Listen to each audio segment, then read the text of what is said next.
L'Île-de-France, c'est 80% des startups françaises. Donc ça veut dire que dans notre ADN, nous avons l'innovation. 40% de la recherche française est en Île-de-France et nous voulons transformer toutes nos intelligences en produits. Et c'est pour ça que la région investit tous azimuts pour aider nos jeunes entrepreneurs, soit à créer leur start-up, soit à la faire grandir. On a un fonds industrialisation, un fonds décarbonation.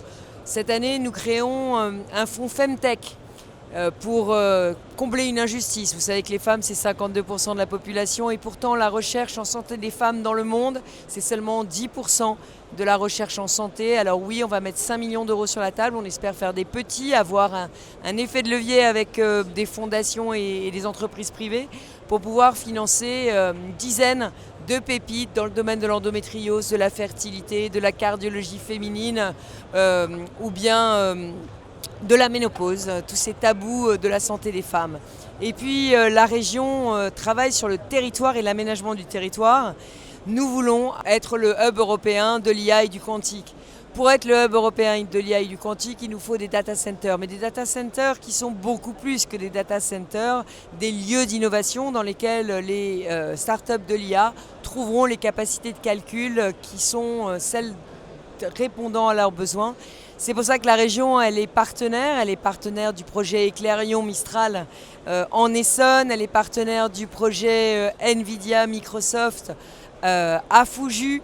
Et donc nous aurons évidemment ces grands centres de l'IA qui vont se développer. Nous sommes évidemment partenaires aussi de tous les incubateurs d'Île-de-France et on continue en plus à former les jeunes, développer les campus universitaires. Et cette année, nous vous annonçons le premier lycée de l'IA. Pourquoi un lycée de l'IA ? Parce que désormais, avec la réforme du bac, il faut attirer les jeunes vers les métiers scientifiques, vers les spécialités scientifiques, particulièrement les filles. Vous allez me dire que ça m'obsède. Oui, ça m'obsède parce qu'un monde IA qui serait codé que par des hommes, que par l'intelligence des hommes, serait un monde d'hommes par définition. Et donc, nous avons besoin de filles en sciences. Et donc, le lycée Paul Valéry, dans le 12e arrondissement de Paris, sera le lycée dédié à l'IA. Et on y aura un Fab Lab, on y aura des chercheurs qui se mêleront aux jeunes lycéens et c'est une première en France.